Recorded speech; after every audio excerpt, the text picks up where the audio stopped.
Hi there. In this tutorial I'm going to cover some of the techniques I used to create this short animation. So we've got a number of things going on here. This is an Eevee animation, which obviously helped to manage the amount of time it took to render it.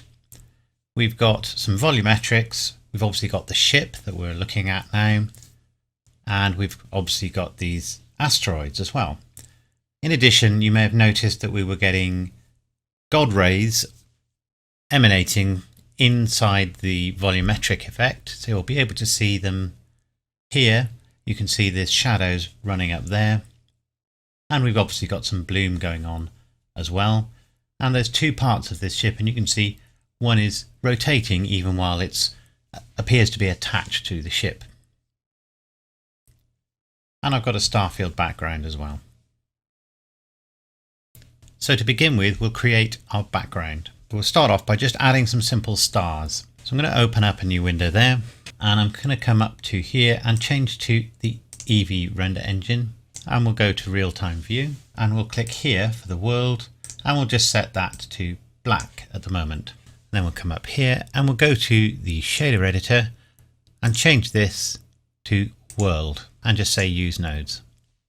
I've demonstrated this technique for creating stars a number of times. It's fairly straightforward. I'm going to add a texture, which is a noise texture. Initially, I'm just going to connect the color output of that into the color input of the background. You can see the background just changes. I'm turning the scale up now, and I'm on orthographic, which will make it look slightly strange. So I'm going to turn that off. Just press 5 on the numpad. And you can now see there is noise.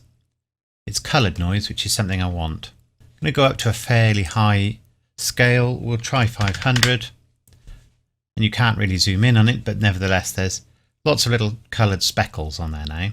And I'm going to turn the detail up as well. We don't want any distortion over this effect. Now I'm going to add a converter, which is a colour ramp, and I'm going to put that colour ramp up here, and I'm going to feed the factor output into there. Now for the time being, I'm just going to take the colour output from that colour ramp straight into the colour input of the background, and then just start to narrow this down. And you can see we're starting to get a star field. They're all just white or grey stars at the moment. And you just adjust these 2 points. You can try some different options up here as well. Cardinal will give you a sharper effect until you get the sort of arrangement of stars that you want. The more to the left you go, the denser the star field will be. The other direction will give you a less dense star field. So you want enough that you can notice, and a higher scale gives you smaller stars. So if I go to 300, you can see the little starred blobs are slightly larger, and if you go too large, obviously they stop looking like points. So I think 500 is a reasonable sort of level, really. That's a little bit dense, so we just come up a little there. Now at the moment, as I said, those are black and white stars, and I actually want coloured ones. So I'm going to put my colour back into there. I'm then going to add colour mix node, and we'll drop that in there. But we actually want the noise to go into the lower input, and then set the upper input to black, and then control it with the output of the colour ramp. And although it's a subtle difference, what we've now got is that some of the stars actually have a slight colour. What I also did was put the strength up, so let's put the strength to say 3, and we might want to adjust the number of stars that are visible, but the ones that are visible are now brighter stars. So there is our star field, and if we move around, you can see it's everywhere, and there's no seams or joins or anything, so that's good. So the next thing we'll do is to create some asteroids. So we'll come out of rendered view, and we'll add, under mesh, items from the rock generator. I believe this add-on is enabled by default, but if not, make sure that under add-ons, add mesh rocks is enabled. So use the rock generator. This just makes it easier. Obviously you can generate your own rocks, and then you've got a little option for setting some parameters down here. Best to create a number of rocks. It will create them all on top of each other, and I just accepted the defaults, but you can play around with some of these if you want to. This is obviously the scale, and then you can add things like roughness and detail level and so on. But bear in mind, we're going to have a fair number of these rocks, and they're going to be a reasonably large size, plus we're going to add some texture to the surface.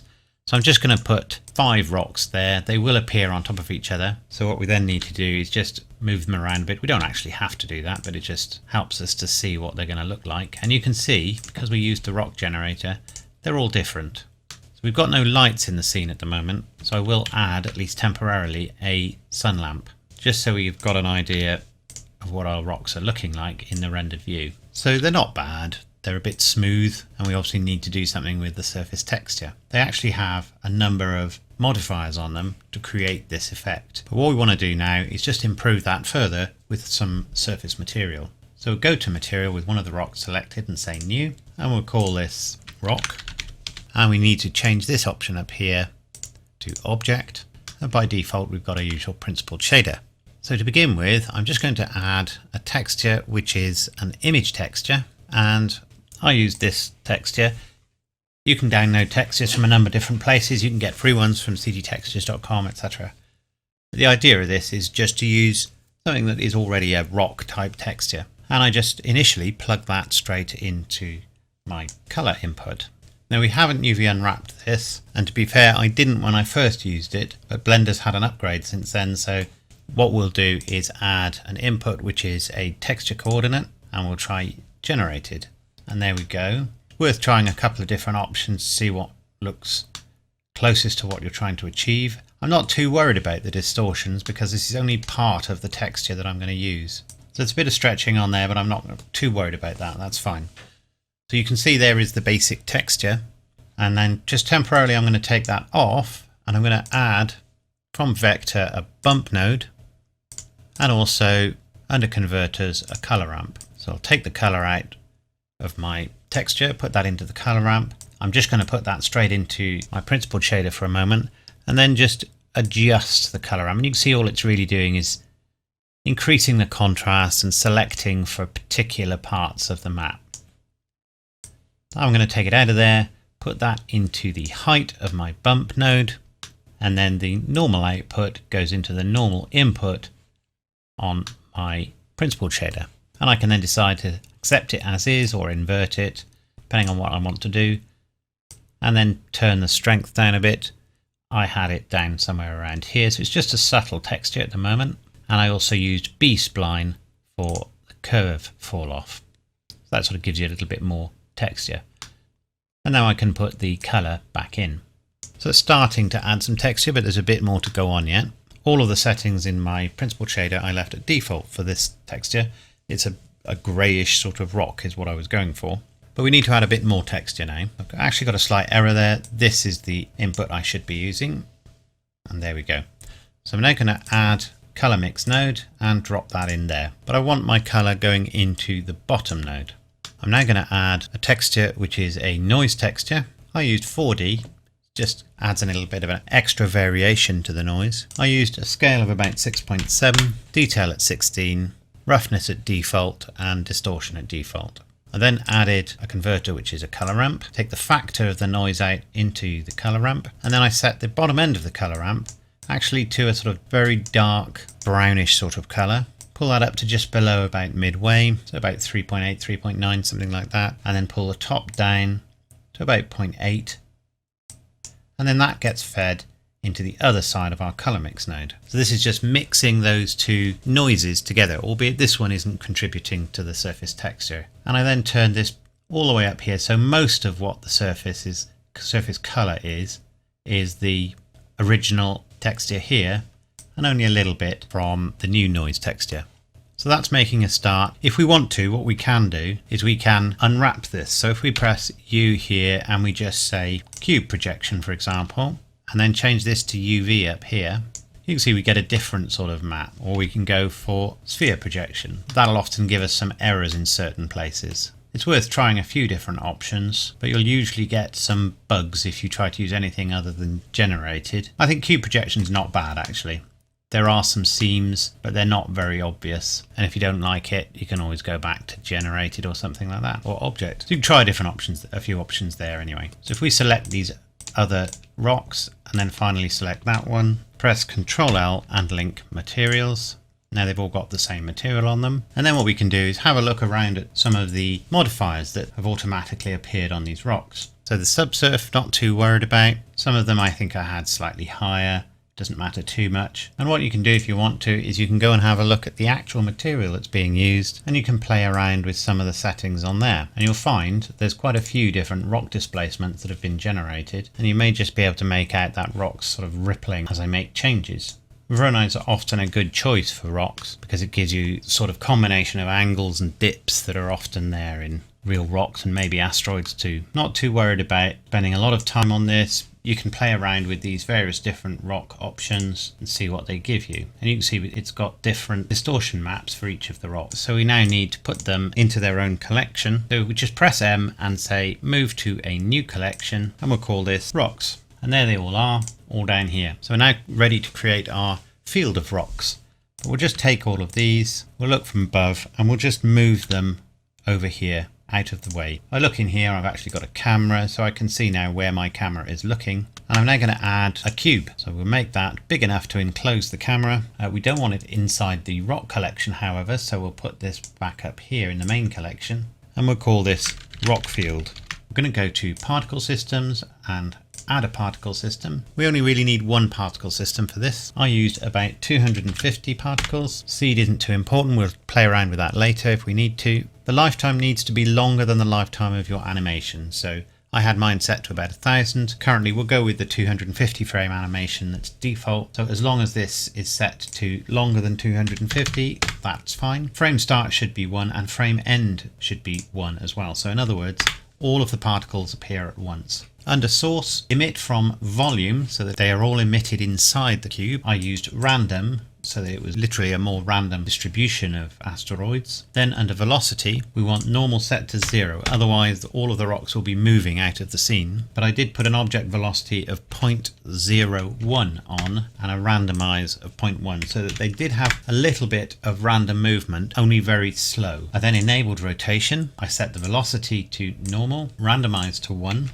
phase at maximum, randomize phase at maximum, and dynamic. So dynamic means that the particles are not just rotated and left in that rotation, but continue to rotate, and for that matter their rotation can change. So under angular velocity I set that to random, and I set it to 0.05, so it's a slow random rotation as well as a slow movement on the particles. Physics I left at Newtonian. Render I set to collection. I'll set the scale to what I had it at, but we may need to alter that, so I set the scale to 3 and the scale randomness to 1, so that's wide variation, and then the collection, in this case rocks. Pick random and use the object scale. So you can already see there's rocks appearing on the edge there. If we look inside, we can now see the camera is already seeing some asteroids. They're possibly a little larger than I would like for this particular scene, so we'll drop the scale a little bit. We'll try 2, and that's probably closer to what we want. Go to rendered view. I've only got a sun lamp in the scene at the moment, but of course the sun lamp is shaded out because this is all inside a solid cube right now. So the next thing I'm going to do is actually turn that cube in not only to be the emitter of these particles, but also to make it the mist or dust in the scene. But let's just press play and we'll notice everything falls out of the scene, which is not what we want. So if we go to field weights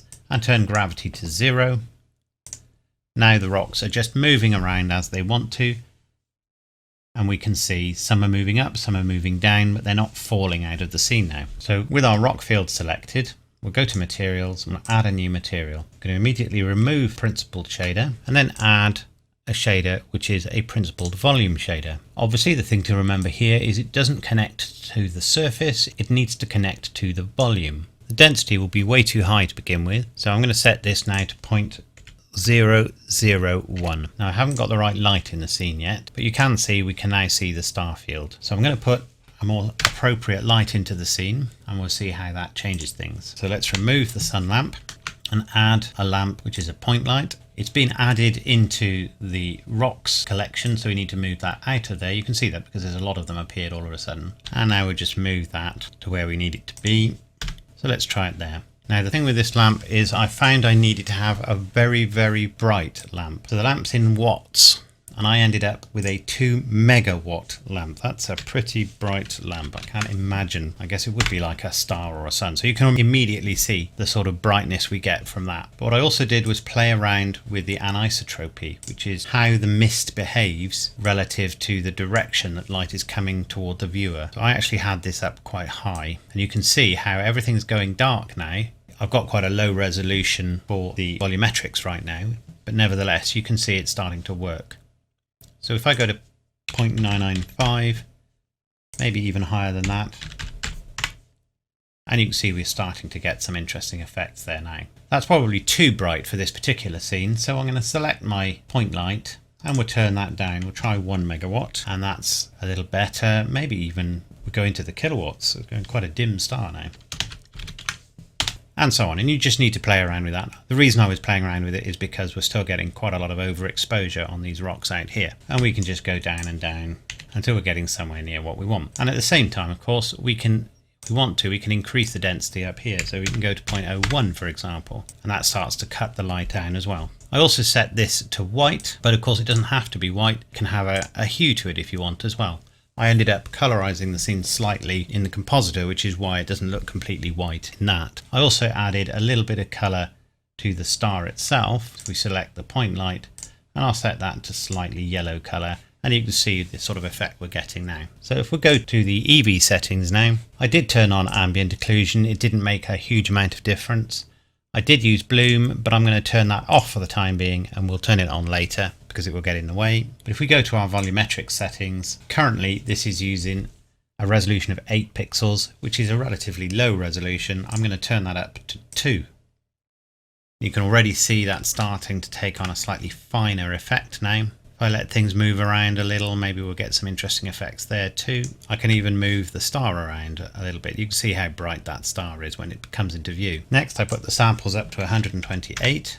And you need to make sure that the clamping is appropriate to your scene. So it may or may not be right now. If I turn the end clamping down, you can see we start to lose our volumetrics. So you need to make sure that's high enough that your whole fog or mist area, volumetrics area, is enclosed. I had mine at about 300, but the scene was probably a larger scale. But 100 is fine. You can increase the clip start if you want the fog to not be right up against the camera, but that generally won't be a problem. Distribution is the next thing to play around with, but be careful with that once you set this to 2 pixels, because this can quickly cause the blender to crash. So I had mine at 0.85. It puts more samples closer to the camera. And then we need to turn on volumetric shadows, and I set mine to 64. And then finally, I'm going to turn the radius of my star down to 0. So all of those things should help to give us the sort of God ray effect when the star is in the right position relative to the camera and relative to obscuring objects. So if we have a look from above, here is our camera and here is our star. It doesn't matter really whether the star is inside the asteroid field or not, although you really do want it relatively close.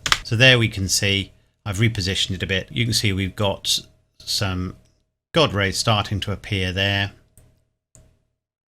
and some quite interesting effects. If I pull the star in towards us, you can even see where we've got shadows creeping over that asteroid there. I haven't spent a lot of time on all the materials in here, so you'll need to spend a bit more time to get these just right. But here's the great thing: as I press play, because this is Eevee, this is rendering in real time. If you stop, it will spend a little bit of time and improve that render quality, but that's giving you a general idea.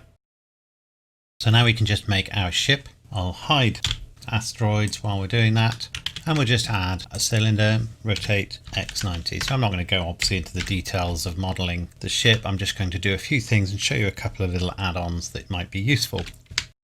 So I'm just modeling a few things here. To model the rotating part in the middle, I started off by just Shift D on that rim there, and then scale Shift Y in this case because that's that axis, and just take it into something like that, and then key and say separate by selection. So now that ring is a separate item to the rest of the ship. Lots of different ways to model things, of course, and I'm just doing this in a very simple way at the moment. So I haven't done that perfectly symmetrically. So that's a bit of a happy accident. That's quite an interesting shape, and that rotates okay.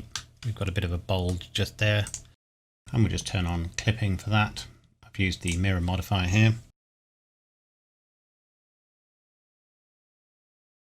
So that will do for the ring on our ship.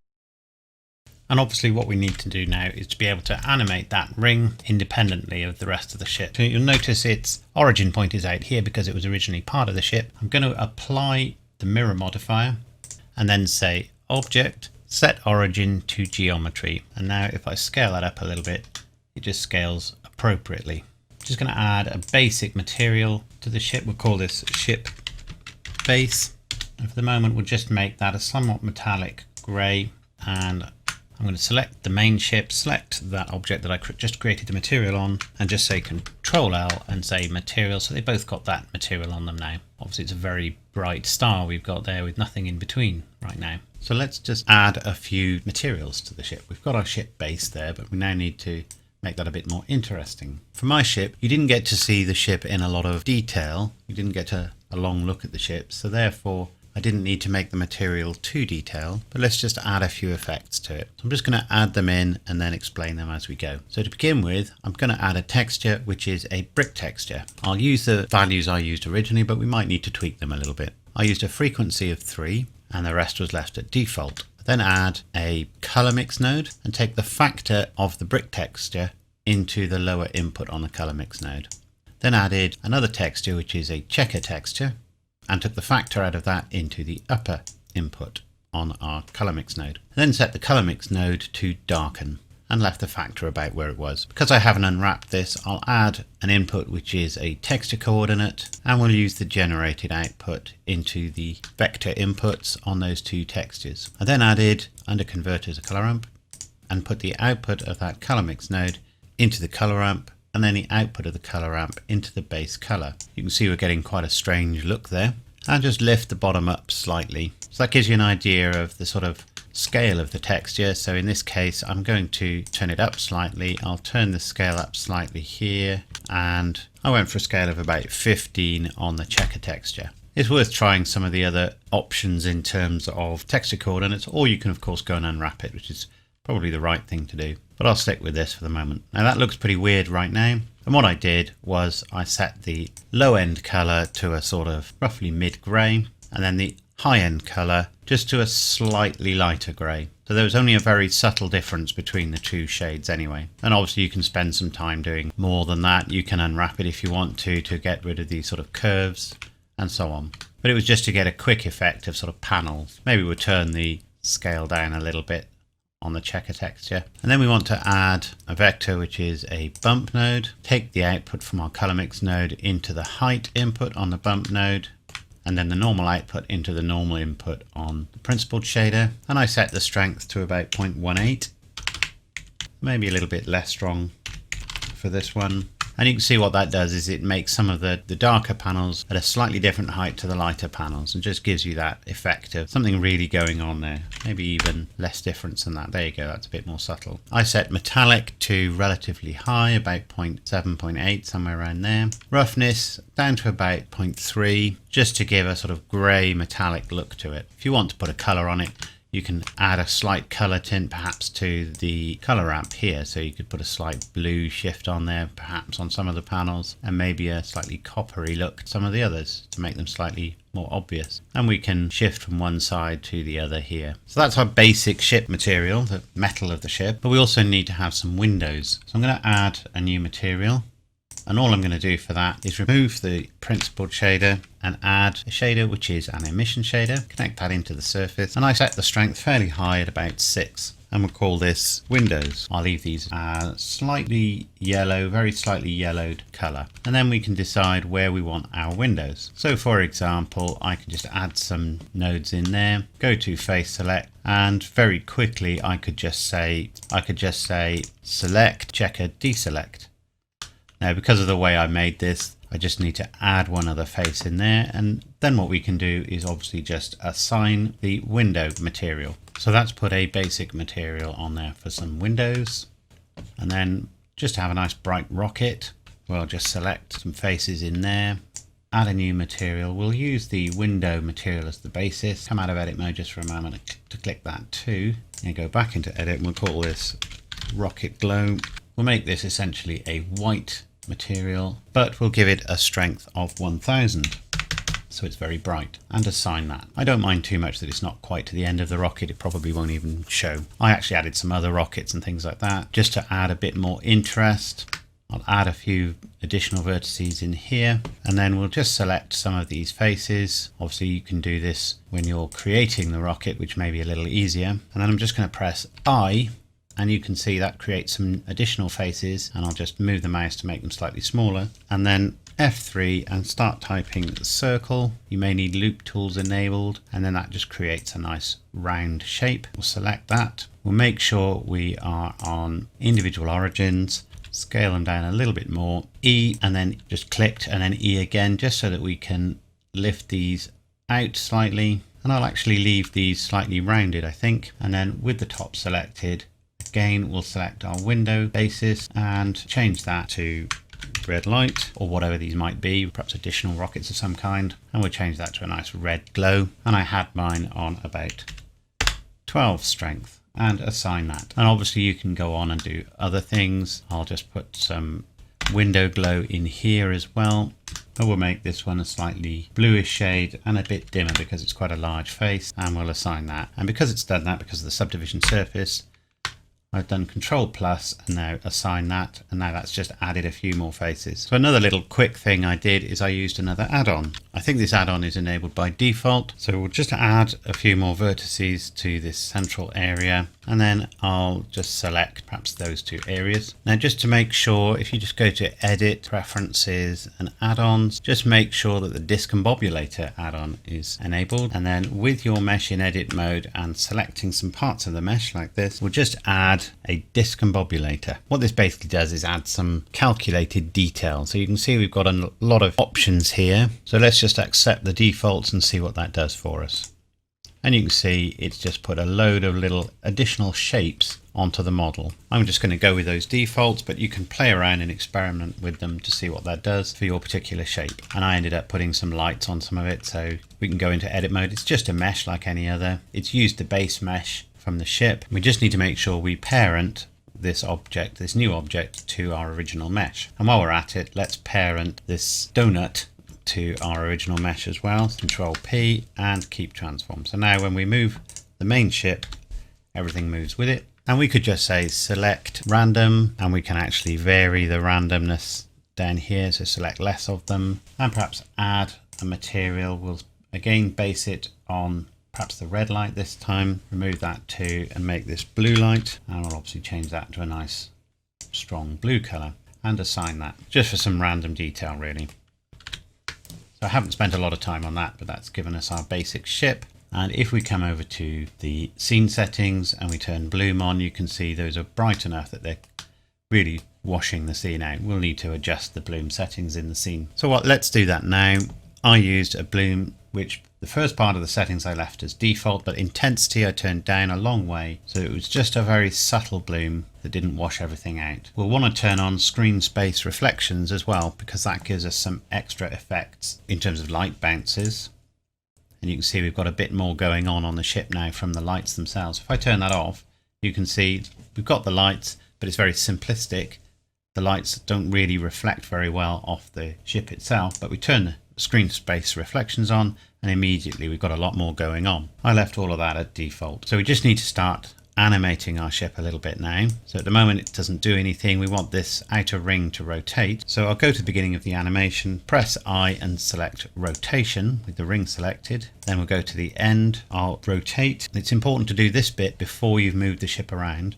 In this case I'm going to rotate on the y-axis, so RY, let's say 720, so that's a couple of rotations. It'll be a fairly reasonable rate of rotation. Press I again and select rotation. Now at the moment that'll be a Bezier curve, so it'll speed up towards the middle of the animation and then slow down as we get toward the end. So if I right click on the timeline down here, I can then come into here and say linear. And now it should be a constant speed throughout. It's a little faster than I had on the other one, but it's fine for the tutorial. And now I can move this ship around, animate its motion, and that rotating object will go with it. We'll go to wireframe, we'll look from above, and I'll unhide my asteroids. I probably need to make that ship a little smaller, so I'll select the ship itself and shrink that down. Let's just locate where the camera is, and we'll start the camera off something like this, approximately level with the ship. So that's what the camera is currently seeing. So that's looking not bad. So simple way to control the motion of the ship is add a curve, and we'll add a curve path, and there it is. We'll go into edit mode, you can see what direction it's traveling, so we'll rotate that around. Apparently they've improved control of curves recently in the most recent version of Blender, so we'll see how that goes. I want to put the start of the path roughly where the ship is now, and then the end wherever it is I want it to go by the time we reach the end of the animation. I'm using quite a short animation for this demonstration, so I don't want it to be traveling too far. So just moving some of these control points around, and perhaps we'll have the camera move around slightly. If I bring the main view up, it's quite nice to have that star slightly hidden behind some rocks. So I think I'll select my ship and my curve and just move those up slightly. Quite interesting to have the ship come into view as well rather than be there already. But obviously we haven't got a very long animation. So let's just move the ship up here a little bit. We'll look from above, and just temporarily I'm going to hide the asteroid field. I'm going to select my curve, Control A, and apply location, and now I'm going to select main ship, and we'll go to constraints, and we'll add a follow path constraint, selecting the path, and of course it goes running off into the distance to start with, so we'll bring it back in. Doesn't matter too much about being too precise, and let's see what that currently does. So I press play now. Nothing. And the reason it does nothing is because we haven't animated this path yet. Click animate path, and that would have changed some of the properties for the curve. Press play now, and you can see it now follows the path. But it completes it in 100 frames, which is the default. So we just need to go and modify that by selecting the curve, go to the curve properties, under path animation. If you want the ship to move across the frame in the time it takes for the whole animation, which in this case I do, then set it to that. So in this case 250. So the ship will now move a little more slowly and it will follow the entire path. However, you'll notice the ship's just pointing off into the distance. So I also need to change another parameter, and that's here, which is follow curve. And if it just shoots off to a strange direction like that, you can select some of these different options here, and there you go, we found one there.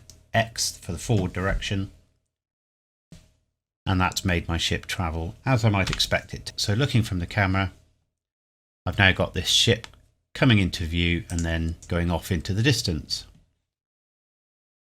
So let's bring everything back and go into rendered preview. I'll turn off the overlay, and that's looking pretty good.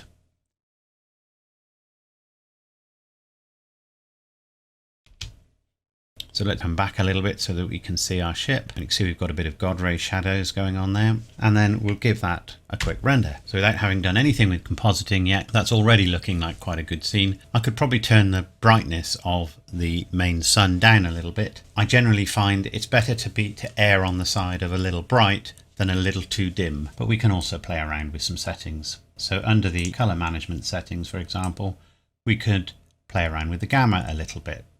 And that sort of darkened the scene slightly. It's still got a very high contrast, obviously, so we could turn the exposure down, and you can see we get a bit more going on here. Now the gamma can go back up a little bit.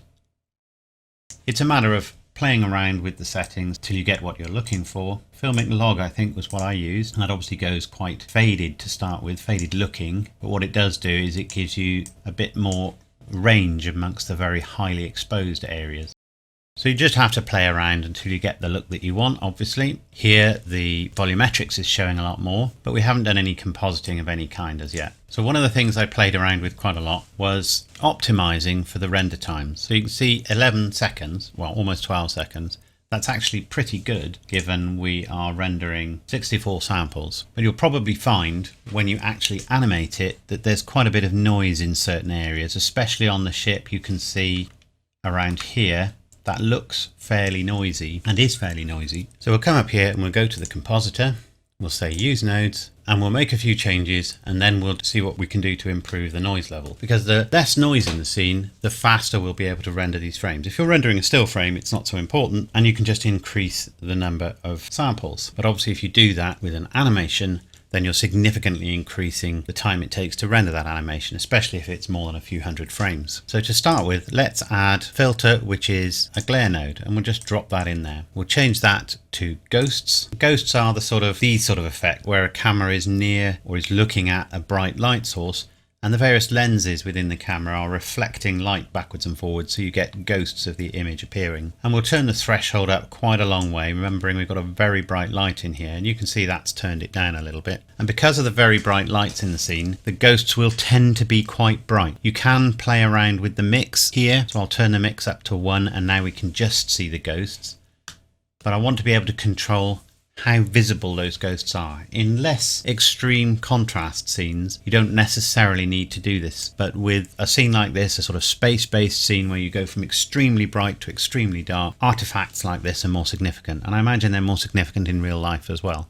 Next, I'm going to add a color mix node, drop that in there, and for the moment on the other side I'll just put the straight image, and now I'm just going to back this off, this factor off, say about 0.995. And you can see we've got a very faint amount of the ghosting in there. Now this ghosting will move around depending on where the camera is looking. So that's much more acceptable than the way that it was. And this is just a way to control the brightness of that ghosting. So now we want to add another glare node, and we'll drop that into this one. And we'll set that one to fog glow.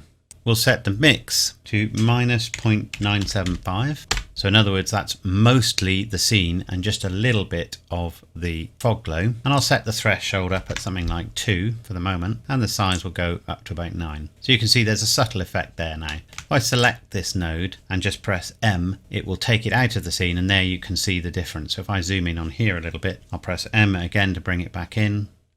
And there you go. So you can see it's adding a little bit of fog glow. Obviously we can do that with the bloom as well, but this is just a way to control how that works. So I also want to add a vignette to the scene.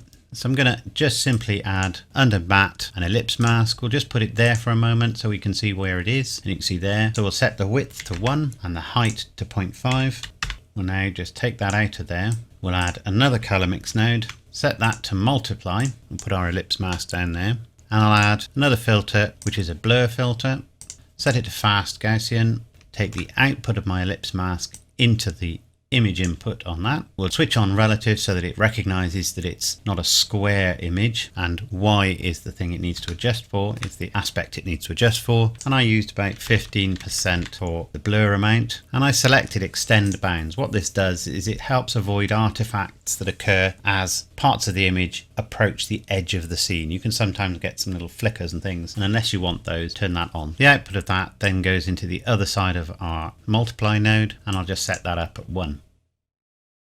So you can now see it's just darkening the edges there. And if they're a bit too dark, we can back it off like that. So there's one final thing, and that's about the noise side of things. As I said, this particular scene, probably because it's a little simpler than the one I created, isn't too noisy, but we can see a little bit there. And it will become more noticeable in an animation when the noise is flickering around or you've got a sort of screen door effect. So there's another node we can add, which is the denoise node. And we just need to make sure both of those image outputs are coming from there, and you can see it's taking a little while, and it will add to the time composite, and then you can see it doesn't really lose too much detail, but it does give us a slightly smoother image. And then obviously what we'll need to do is specify a file name here.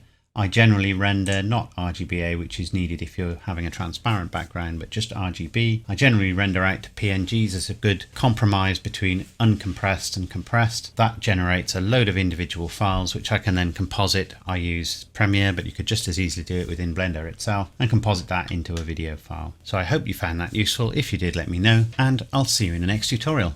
Thanks a lot.